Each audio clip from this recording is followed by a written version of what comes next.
오늘은 로마서 8장 1절에서 16절까지 말씀을 보도록 합니다. 신약 성경 249페이지입니다. 신약 성경 249페이지 로마서 8장입니다.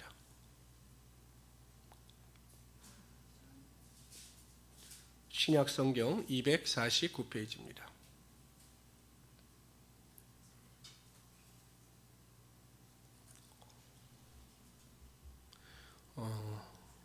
1절부터 16절까지 볼 텐데요. 신약 성경 중에서 교리적인 면에 있어서 가장 중요한 성경 한 부분을 선택하라고 한다면 로마서입니다. 물론 오순절 계통의 순복음, 저희 교단 같은 경우는 교리적인 칭의 교리를 다루고 있는 로마서도 중요하게 생각하지만 성령에 대한 것을 다루고 있는 누가와 사도행전을 굉장히 중요한 책으로 인정합니다.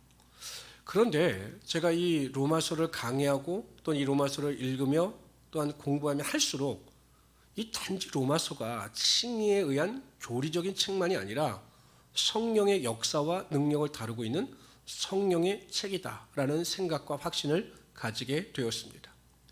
그만큼 로마서는 중요한데요. 여러분들 만약에 나이키다. 그러면 그 나이키 신발 중에서 가장 중요한 부분이 어디라고 생각하십니까? 로고죠, 로고. 네. 그래서 짝퉁들이 로고를 목숨 걸고 만들지 않습니까? 저도 오랜만에 나이키를 한번 비싼 돈 주고 샀는데 너무 안타까운 게 검은 옷에 로고가 검은색이에요. 보이질 않는 거예요. 흰색으로 하지. 로고가 굉장히 중요합니다. 만약에 로마서가 굉장히 중요하고 굉장히 귀한 의미를 갖고 있는 책이라면 신약 성경 중에서 그 가운데 이 8장이 정말 로고와 같이 중요한 역할을 담당하는 부분이다라고 볼 수가 있는 겁니다. 그래서 저는 이걸 한 번에 설교를 할까라고 생각을 했다가 너무 중요하기 때문에 길게는 3주에 걸쳐서 짧게는 2주에 걸쳐서 강의를 해야 되겠다라고 생각을 했습니다. 제가 이 로마서 강의 8장을요. 로마서 전체에 강의도 했지만 2012년에 한 번 했고 2014년에 한 번 했고 이제 2020년에 한 번 하는 거예요. 기억나세요? 기억 안 나시죠? 저도 그 설교한 파트를 보니까 전혀 제가 생각도 안 나고 또 왜 이렇게 설교를 했을까? 또 계속 성경을 읽고 또 공부하다 보니까 확실히 로마서를 보는 눈도 깊이도 또 저도 달라졌음을 보게 됩니다. 그래서 제가 다시 처음서부터 설교를 준비하게 되었습니다. 우리 1절부터 4절까지 먼저 읽도록 하죠. 다 같이 한 목소리로, 유튜브로 예배드리는 분들도 성경을 펴놓고 한 목소리로 읽으시기를 바랍니다. 옆에 누가 있으면 그냥 조용하게 읽으십시오. 읽습니다. 그러므로 이제 그리스도 예수 안에 있는 자에게는 결코 정죄함이 없나니 이는 그리스도 예수 안에 있는 생명의 성령의 법이 죄와 사망의 법에서 너를 해방하였습니다. 1절 2절은요. 우리의 원죄에 대한 것입니다. 우린 더 이상 죄인이 아니라 의인이라는 거죠. 하나님께서 예수 그리스도의 십자가 보혈의 은혜와 능력을 통해서 우리를 의롭다 인정하셨기 때문에 우리는 죄로부터 자유함을 얻은 자다. 이걸 강조하는 겁니다. 그런데 생명의 성령의 법이 나와요. 성령의 법. 우리가 보통 이야기할 때 구원의 역사, 우리가 구원을 받을 때 예수 그리스도의 십자가 보혈의 은혜와 능력을 믿어 구원을 얻을 때 성부 하나님과 성자 예수님과 성령 하나님께서 같이 역사하셨다라고 보는 거예요. 그러니까 구원의 완성은 삼위일체 하나님께서 같이 역사하심으로 우리가 구원을 얻었기 때문에 생명의 성령의 법이 죄와 사망의 법에서 우리를 해방했다. 이렇게 말씀하고 있는 겁니다. 3절 4절 다 같이 읽읍시다. 시작. 율법이 육신으로 말미암아 연약하여 할 수 없는 그것을 하나님은 하시나니 그 죄로 말미암아 자기 아들을 죄 있는 육신의 모양으로 보내어 육신의 죄를 정하사 육신을 따르지 않고 그 영을 따라 행하는 우리에게, 핵심은 4절입니다. 4절에 동그라미를 치시고 율법의 요구가 이루어지게 하려 하심이니라. 여기에 밑줄을 치시기를 바랍니다. 1절부터 4절까지 성령의 사역 중에 핵심이 무엇이냐? 성령의 능력을 통해서 율법의 요구를 이루어 가게 하신다는 것입니다. 제가 여러분 7장을 강의하면서 사도 바울이 이렇게 한탄했어요. 내 속사 하나로는 하나님의 법을 즐거워하며 내 지체 속에서 또 다른 법이 내 마음의 법과 싸워 내 지체 속에 있는 죄의 법으로 나를 사로잡아가는 것을 보는도다. 그래서 사도 바울이 탄식하죠. 오호라 나는 곤고한 사람이로다. 그리고 나서 뒤에 뭐라고 이야기하면 그러나 나는 하나님께 감사한다라고 이야기를 합니다. 그것에 대한 해답이에요.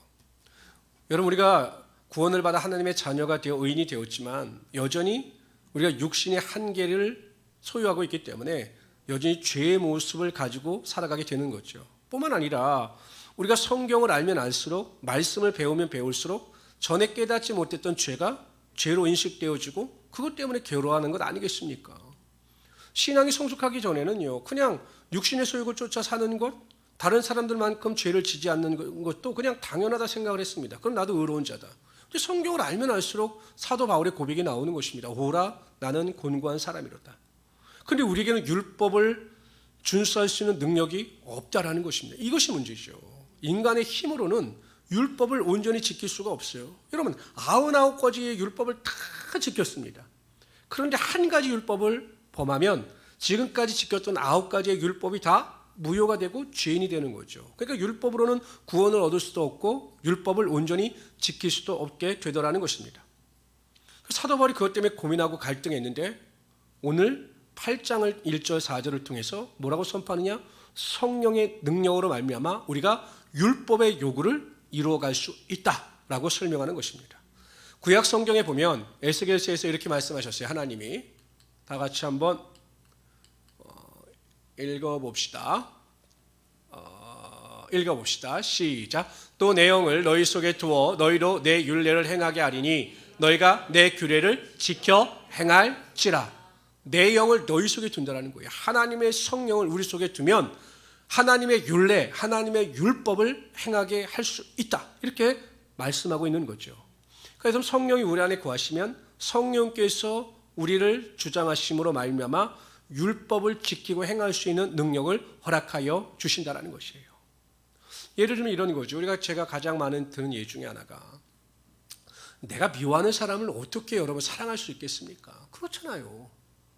나를 미워하는 사람을 사랑하지 아니하고 미워하지 않는 것만으로도 당연한 건데 성경은 그 율법의 요구를 쫓아 원수까지 사랑하라 이렇게 말씀하셨어요. 이게 안 되는 거예요. 근데 성령 충만을 받게 되고 성령의 능력의 역사가 임하게 되면 우리의 마음을 괴롭게 하십니다. 야, 그래도 하나님의 말씀인데 순종해야지, 사랑해야지 라고 우리가 믿음 안에서 고백하고 노력하다 보면 성령께서 그러한 능력을 주심으로 하나님의 말씀의 요구를 이루어 가신다는 것입니다. 베드로를 보십시오. 예수님을 3번 부인합니다. 왜 부인합니까? 겁이 났으니까.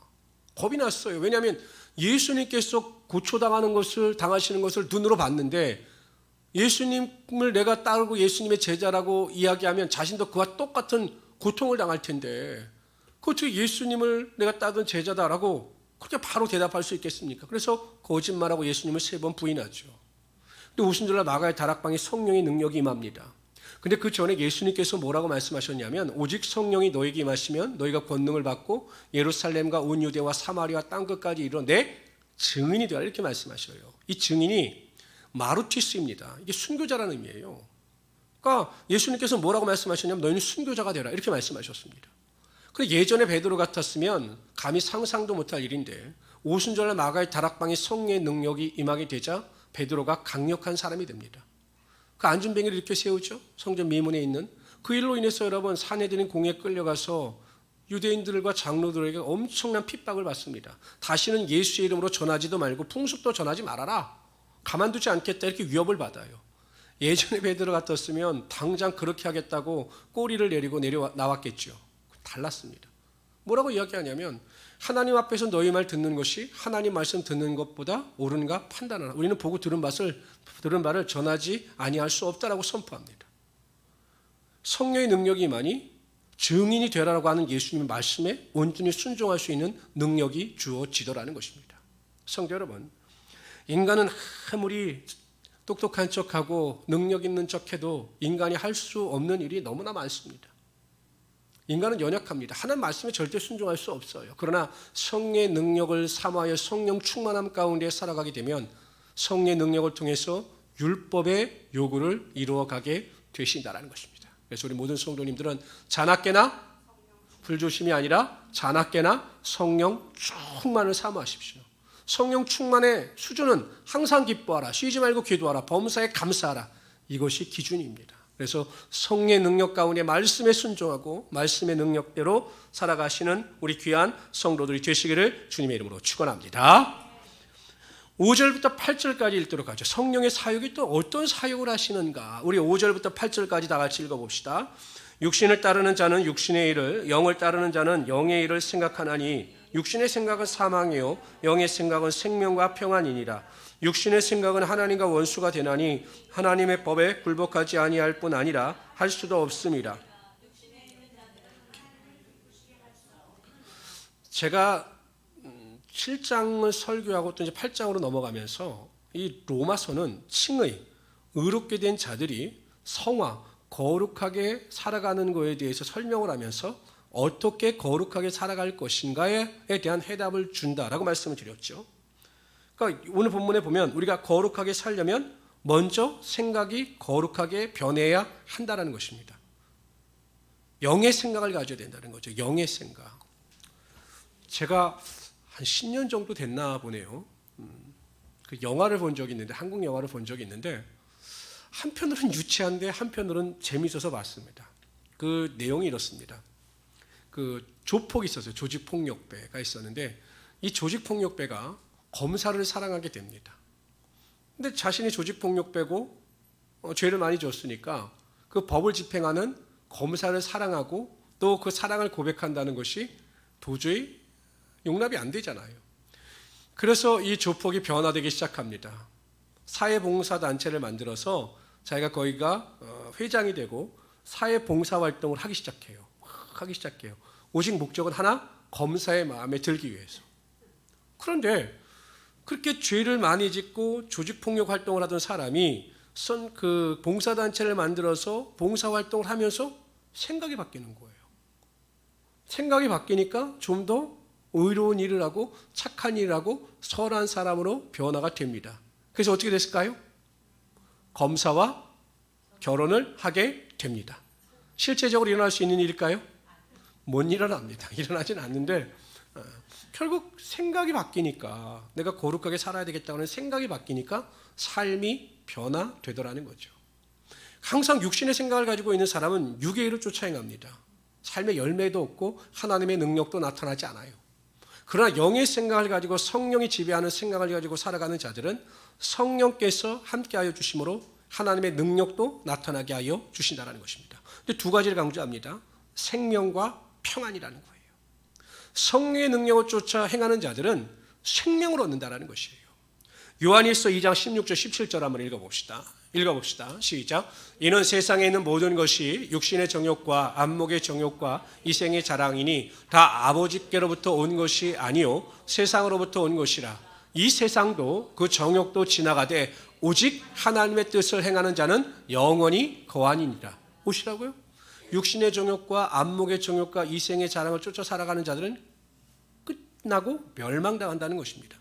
그러나 정욕도 지나가고 세상도 다 끝나나 하나님의 뜻을 행하는 자들에게는 영원한 생명이 주어지게 되어 있다는 것입니다. 성령의 능력을 쫓아 살아가는 자들에게는 이러한 생명의 능력이 반드시 주어지게 되어 있는 것이에요. 성령의 능력 가운데 거룩함을 쫓아 살게 되면 하나님께서 거룩한 자들을 기억하시고 그들에게 영원한 생명의 축복을 반드시 허락하여 주신다는 것입니다. 두 번째, 평안함을 주셔요. 평안함. 성령 충만을 받으면 평안함을 허락하여 주신다는 것입니다. 죄를 범한 자들이, 이 범죄한 자들이 막 도망 다니다가 딱 형사한테 체포가 되면 오히려 마음이 편안하다고 합니다. 마음이. 웃기죠? 그냥 잡혀서 도망 다니는 게 우리가 보기엔 더 좋을 것 같은데 도망 다니다 잡히면 마음이 편하다라고 이야기해요. 왜냐? 죄를 범했기 때문에 그 죄로 인한 불안과 두려움이 있는 것이죠. 항상 죄가 있으면 불안이 있고 두려움이 있는 것입니다. 근데 여러분 보십시오. 우리가 성령의 능력을 쫓아 살아가게 되면 하나님 안에서 거룩하게 살아가기 때문에 죄로부터 자유함을 얻게 되고 그로 인하여 하나님이 주시는 참된 평안의 능력이 임하게 된다는 것입니다. 그래서 여러분, 하나님과의 관계가 잘못되어지면 항상 불안하게 되어 있어요. 그런데 성령께서 하나님과 우리의 관계를 온전케 하심으로 하나님이 주시는 절대 평안의 능력이 반드시 우리의 삶 가운데 임하게 된다는 거죠. 뿐만 아니라 성령 충만함 가운데 살아가고 성령의 능력을 이루어가는 사람들, 영의 생각을 가지고 살아가는 사람들에게는 환경이 지배되지 않는 절대 평안의 능력이 반드시 임하게 되어 있습니다. 헤롯 아그리파 1세 왕이 유대인들의 환심을 사고자 그 당시에 야고보 사도를 체포하여 죽입니다. 그랬더니 유대인들이 너무 좋아하는 거죠. 왜냐하면 이 헤롯 가문은 이 이방 민족이거든요. 이두메 족속이에요. 정통 유대인들이 아니에요. 그러니까 왕이 됐어도 뭔가 정통성을 인정받지 못하니까 이 정통 유대인들의 환심을 사야 되니까 그들이 좋아하는 행동을 할 수밖에 없는 거죠. 그래서 이번에는 사도 야고보를 죽여도 이렇게 좋아하니 베드로 죽이면 너무 좋아하겠구나, 내 인기가 하늘을 치솟겠구나 하여 베드로 사도를 죽이려고 하는데 그날이 마치 무교절이었어요. 이 무교절은 니산월 14일에 유월절을 하루 지켜요. 유월절, 어린 양의 피로. 그래서 유월절을 지키고 나서 그 뒤에 15일부터 일주일 동안 무교절을 지킵니다. 그러니까 누룩이 들어가지 않는 떡을 먹고 이 무교절을 지키는데 바로 이때 베드로 사도를 체포하니까 죽일 수가 없는 거죠. 그래서 이제 이 무교절이 끝날 때까지 기다렸습니다. 내일이면 이제 사도 베드로에 대한 처형이 있어요. 이거 얼마나 불안합니까? 내일이면 죽는데. 주의 사자가 찾아가 보니 감옥에서 베드로 사도가 양쪽에 병사가 있고 한 가운데에서 있는데 뭐 하고 있었습니까? 자고 있어요. 자고. 얼마나 깊이 잠들었냐면 주의 사자가 옆구리를 발로 찰 정도로 깊이 잠들어 있었어요. 내일 죽을지도 모르는 사람이. 어떻게 그것이 가능하느냐? 바로 하나님께서 주시는 성령의 충만함을 통한 평안이 있었기 때문에 그가 그러한 온전한 평안의 능력을 이루며 살아갈 수 있었던 거죠. 성도 여러분, 생명과 평안함의 능력을 누리기 위해서 우리는 성령 충만한 가운데 영의 생각을 쫓아 살아가야 합니다. 그래서 내리는 결론이 무엇입니까? 8절 한번 읽어봅시다. 8절 읽습니다. 시작. 그럼 반대로 영에 있는 사람들은 하나님을 기쁘시게 할 수 있다라는 것이에요. 그러니까 영의 생각을 가지고 사는 사람들이 하나님을 기쁘시게 할 수 있다라는 것입니다. 여러분, 목회자가 목회를 하다 보면 어떨 때 가장 행복하고 즐거움냐 하면 성도들이 믿음과 성장과 성숙을 이루어서 하나님의 영광을 드러낼 때예요. 목사님, 제가 이번에 이러한 환경이 있었는데 열심히 기도하고 하나님만을 의지하며 살았더니 하나님께서 이러한 능력을 부어주셨습니다. 이러한 고백을 들을 때 목사는 정말로 행복합니다. 그런데 여러분, 목사님들이 어떨 때 좌절감을 느끼시는 줄 아세요? 목사님들 대부분이 만나서 제가 이야기를 해보면 언제 좌절감을 느끼십니까? 라고 물어보면 매일 설교를 하고 매일 이야기를 하는데도 어제나 오늘이나 영원토록 변하지 않는 성도들을 보면 좌절감을 느낀다는 거예요. 제가 잘 아는 목사님이 제주도에서 목회를 잘하고 계시거든요. 한 번은 저에게 그런 말씀을 하시는 거예요. 제 선배 목사님인데 내가 이제는 서울에 가서 목회를 하고 싶다라는 거예요.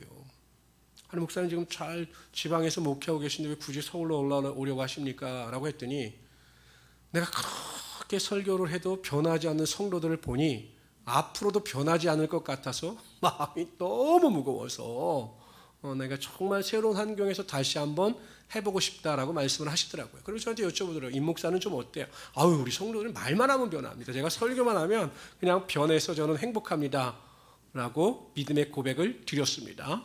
그 고백대로 항상 하나님 안에서 하나님만을 기쁘시게 하는 삶을 살아갈 수 있는 우리 성도들 되시기를 주님의 이름으로 축원합니다. 우리 9절부터 11절까지 읽도록 합니다. 성령께서 또한 어떠한 사역을 하시는가? 9절부터 11절 다 같이 읽어봅시다. 시작. 만일 너희 속에 하나님의 영이 거하시면 너희가 육신에 있지 아니하고 영에 있나니 누구든지 그리스도의 영이 없으면 그리스도의 사람이 아니라. 보세요 여러분, 그리스도의 영, 성령이 없는 사람은 그리스도의 사람이 아니라는 것이에요. 그러니까 맨날 육신을 쫓아서 살아가는 사람은 그리스도의 사람이 아닐 수 있다는 거죠. 10절 다 같이 읽읍시다. 시작. 또 그리스도께서 너희 안에 계시면 몸은 죄로 말미암아 죽은 것이나 영은 의로 말미암아 살아있는 것이니라. 그렇죠? 우리는 살아있는 자들입니다. 영이 살아있는 자들이에요. 11절 있습니다. 시작. 예수를 죽은 자 가운데 살리신 이의 영이 너희 안에 거하시면 그리스도 예수를 죽은 자 가운데 살리신 이가 너희 안에 거하시는 그의 영으로 말미암아 너희 죽을 몸도 살리시리라. 여기에 밑줄 치십시오. 11절에 너희 죽을 몸도 살리시리라. 이게 무엇이냐? 예수 그리스도를 죽음 가운데 부활케 하신 성령의 능력이 우리도 반드시 마지막 때에 부활시키신다는 것이에요.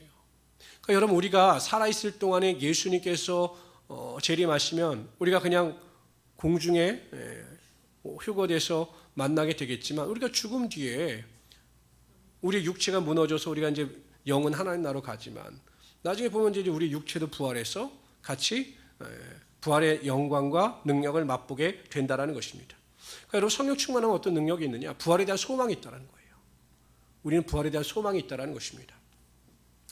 어느 교회 장로님이 계셨는데, 아니 장로님까지 받으신 분이 병약의식이 너무 강했던 거예요. 감기만 걸리면 이게 죽을 병이 아닌가, 맨날 이 병약의식이 강했었다고 합니다. 그런데 재미있는 것은 병원에 가지 않으시는 거예요. 겁은 먹어도. 그러다가 기도하는 중에 정말 성령 세례를 받으셨던 거죠. 장로교 목사님, 장로님이신데 성령 세례를 딱 받으시니까 이 병약의식이 떠나가고 이 부활신앙이 투철해져서 내가 죽으면 천국 가니 병으로 인하여 두려워할 필요가 없다, 이러한 믿음을 확실하게 소유하셨다는 겁니다. 그 다음에 어떻게 변화하셨냐면 살아서 전도, 죽으면 천국, 이렇게 바뀌셨다는 거예요. 그래서 엄청난 영혼들을 주님께로 인도하셨다라는 이야기를 제가 책을 통해서 보았습니다. 여러분, 성령 충만하면 부활신앙이 투철합니다.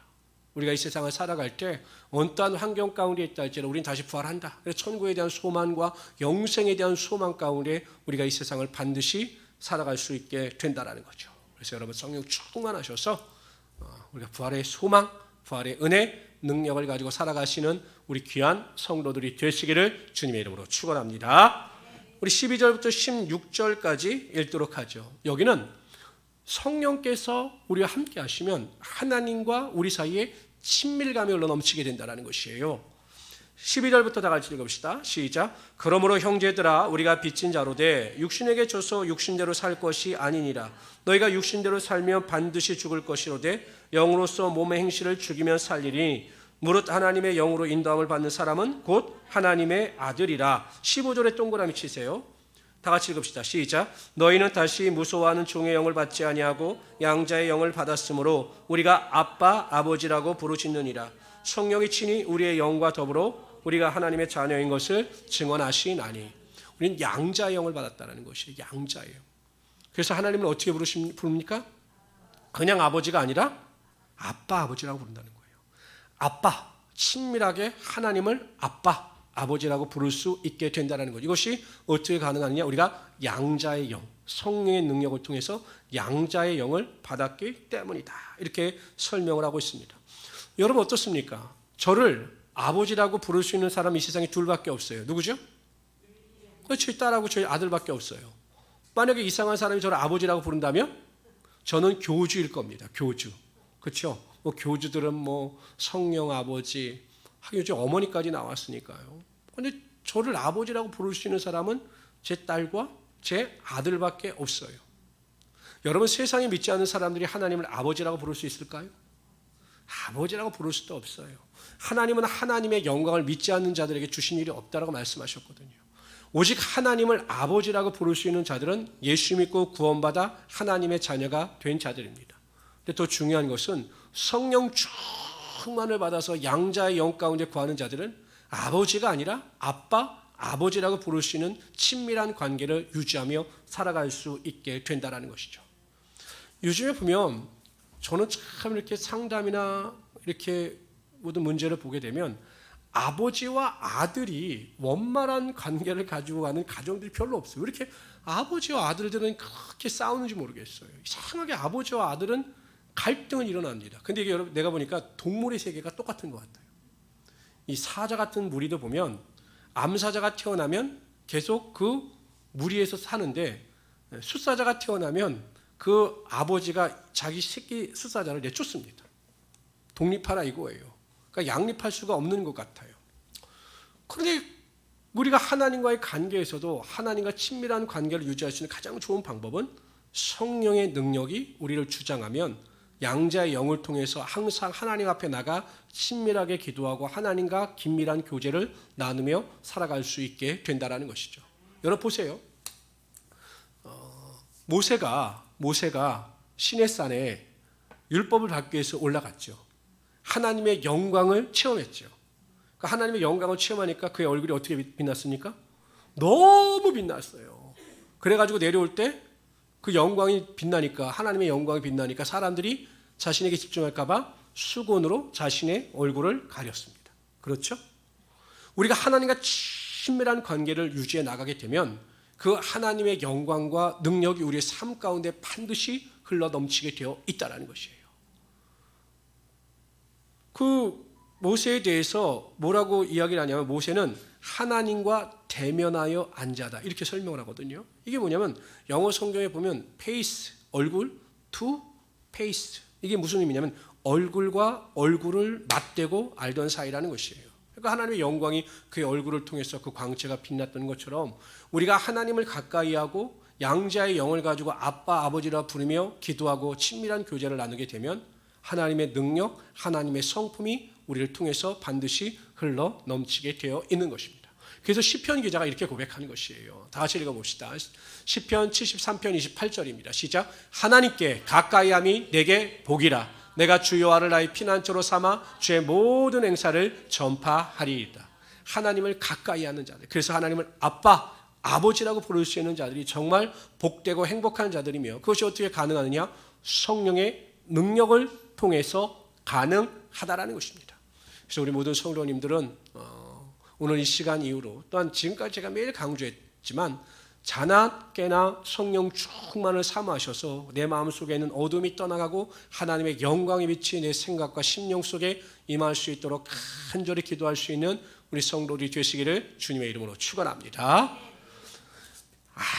아무리 주위를 돌아봐도, 세상의 이야기를 들어도 세상에서 들리는 것은 절망과 탄식밖에 없어요. 예수 믿는 사람들도 마찬가지죠. 그냥 환경을 보면 그냥 소망이 없습니다. 이 세상은 정말 소망이 없어요. 진짜 우울증에 걸릴 것 같아요. 그냥 나가지도 못하고 돌아다니지도 못하고 사람들이 그냥 병의 위협 속에서, 두려움 속에서 빠져 삽니다. 소망이 없습니다. 그래서 그냥 정신과 치료를 받고 하죠. 오직 소망은 하나님께만 있는 것이고 성령의 능력을 통해서 우리가 하나님이 주신 절대 기쁨과 소망을 가지고 하나님을 섬길 수 있게 되는 것입니다. 그래서 우리 모든 성도님들은 그러한 은혜와 능력을 누리며 살아가시는 귀한 성도들이 되시기를 주님의 이름으로 축원합니다. 기도합시다. 주시 하나님, 정말로 감사합니다. 우리가 금요 기도회로 모여 하나님을 예배하며, 또한 이렇게 모여 하나님을 찬양하며, 또한 이렇게 모여 하나님의 말씀을 듣게 하심을 정말로 감사합니다. 항상 성령의 능력으로 율법의 요구를 이루어가게 하시고, 하나님이 생명과 성령의 법을 쫓아 성령의 은혜 가운데 영의 생각을 하게 하여 주시옵소서. 부활의 소망을 가지고 살아갈 수 있도록 우리를 축복하여 주시옵소서. 성령 충만을 통해서 아버지를 아빠, 아버지라고 부를 수 있는 양자의 영을 받게 하여 주셔서 하나님과 친밀한 교제를 나누며 살아갈 수 있는 우리 성도들이 되게 하여 주시옵소서. 은혜 위에 은혜가 임할지어다. 능력의 능력이 임할지어다. 오늘 밤도 하나님의 역사와 능력이 임하게 하여 주셔서 어둠이 떠나가고 우리 안에 참된 소망의 빛이 흘러 넘치게 하여 주시옵소서. 능력의 능력이 임할지어다. 함께 하심을 감사하며 예수님의 이름으로 기도드리옵나이다. 아멘.